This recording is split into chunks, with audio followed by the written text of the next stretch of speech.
The simple fact is, nothing matters more when it comes to persuasion than the audience you're trying to persuade.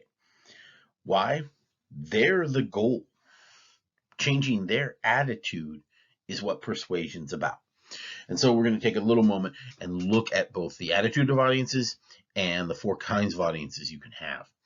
Now, there's obviously positive people. There are going to be audience members, and you could have audiences that are very positive towards what you're trying to persuade people about.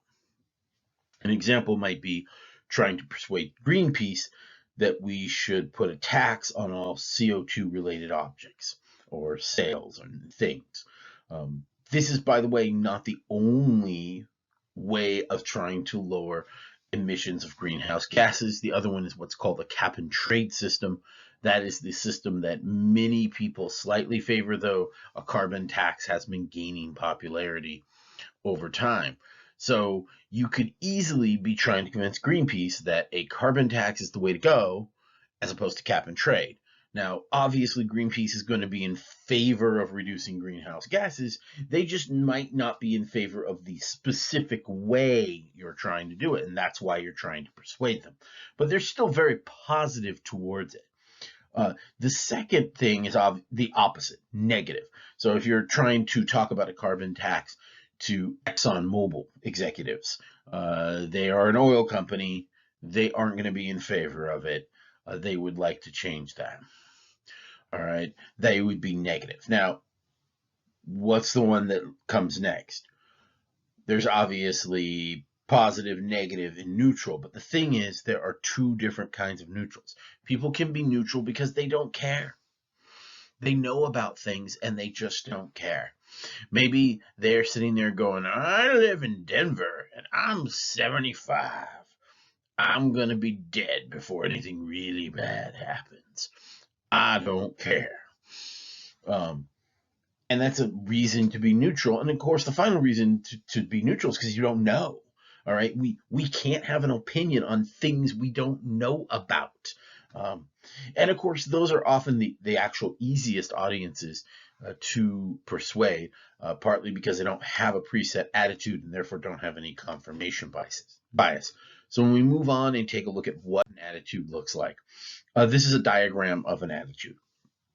It's got four areas. There's behavior, which is actual behavior that people do. There's intended behavior, which is how we feel towards behavior, but not necessarily the behavior we do. There are lots of reasons we don't do things. There is the fact we can't do them. I would love for us to have a constitutional convention for the state of California. I think we have amended our constitution to the point that it almost doesn't work and it's broken. All right. I don't have the power to do that though. All right. The best I could do is try to collect signatures on it. But there's no way I'm even going to be able on my own to collect enough signatures to get an amendment put on to vote on to have a constitutional convention. I'd have to work with other people, and so if my behavior isn't the same as my intended behavior, there could be limited resources. Maybe some of you think they pay me huge amounts of money to do the teaching. They don't. I'm not rich. I'm not poor, but I'm not rich either. And I only have so much money. Do I like to give to certain charities? Yeah, but I can't give to all the ones that I want to. There are plenty of great charities that try to get my money, and my response is, I'm sorry, I've already given some. I just don't have enough money to do those things, all right? And then there's also lack of willpower. I mean, let's face it. I intend to exercise and eat well, and it's pretty obvious looking at this. I fail often, usually on the eating side. So there's a lot of reasons why intended behavior and actual behavior don't line up. Then we also have effective, which is basically another word for your emotions. Our emotions are a huge part of our attitude. In fact, emotions play a much bigger role in how we think, feel, and act than most people want to give them credit for, except cognitive neuroscientists who know how big a deal it is. And then the final is the cognitive side, which includes our reasoning and information involved in it. So part of the reason this is up there is because since persuasion is about changing attitude, thinking about what part of that attitude needs to be concentrated on is a very big deal. So at the very first are people who are in favor, positive people. Most of these people are going to have the same intended behavior and the same cognitive level that you want. You're really doing a motivational appeal to these people. In fact, over half of the speeches to a positive audience are probably going to be motivational speeches using Monroe's motivational sequence, because they are at the intended behavior. You just need to get them off their butt to actually do it. And you do that with a lot of emotion. You just do. Um, Emotion, remember, is pathos, is what gets people from being lazy to actual action. And so that's where you're concentrating on the specific behavior and making an emotional appeal for it.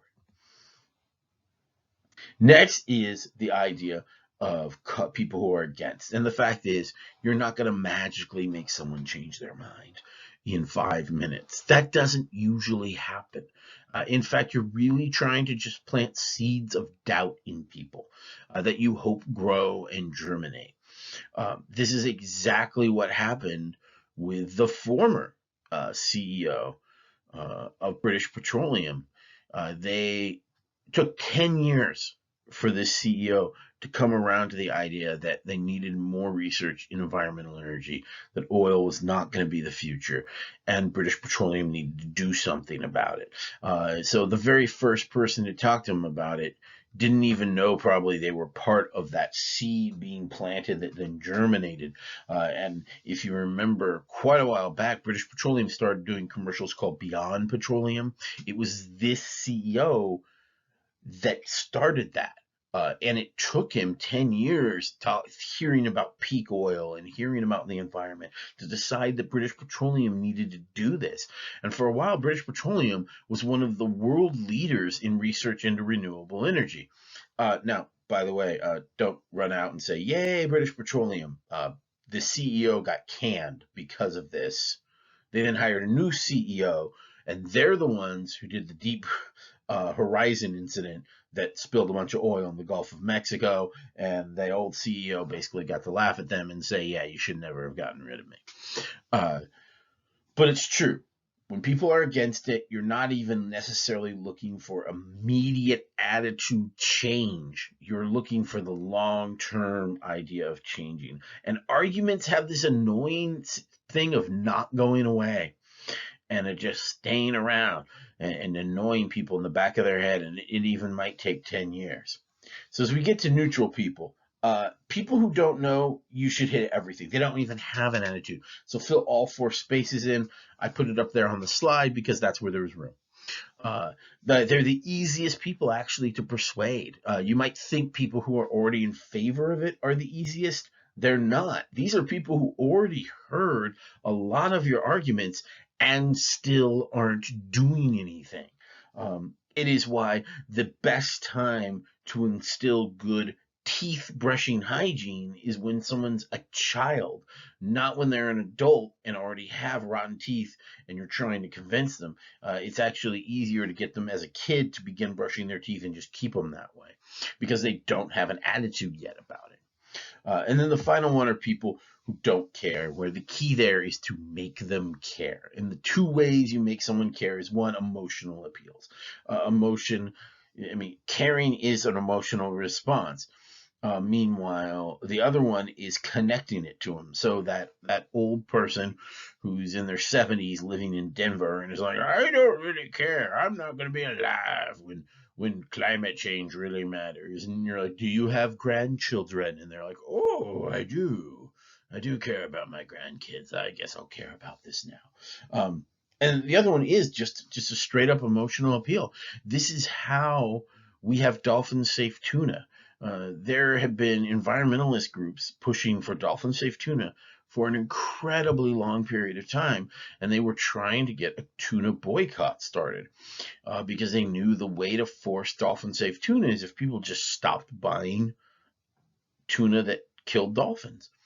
So they couldn't do anything, they couldn't get it, and then they managed to film a dolphin drowning in a tuna net. Legally, they couldn't even free it because the tuna net wasn't theirs. It was another company's. If they had cut the net and freed the dolphin, they actually would have been violating international law and could have been arrested. So instead, they just filmed the dolphin right near the surface, thrashing around, and then they die.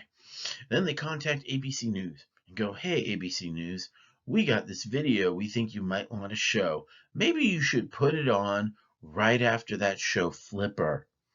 And then suddenly you have a bunch of little kids turning to their parents going, "Mommy, why is Flipper not moving anymore?" And the tuna boycott was on. And within 1 week, suddenly everyone stopped buying canned tuna. And very quickly, the three makers of canned tuna, the three big ones, Bumblebee, Chicken of the Sea, and Starkist, all declared that they would not buy any tuna unless it was dolphin safe, and that they would start their own inspection program. And in fact, when you buy a can of tuna now, if you buy it from a big chain grocery store, all of them are going to have this little seal that says dolphin safe. That's not a government system.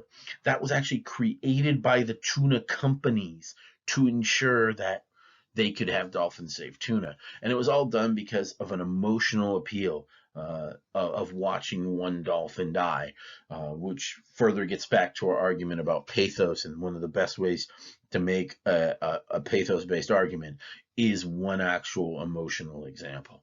So do keep this in mind when you're doing persuasion speeches. These are the way that you target things, and this is what you should be doing.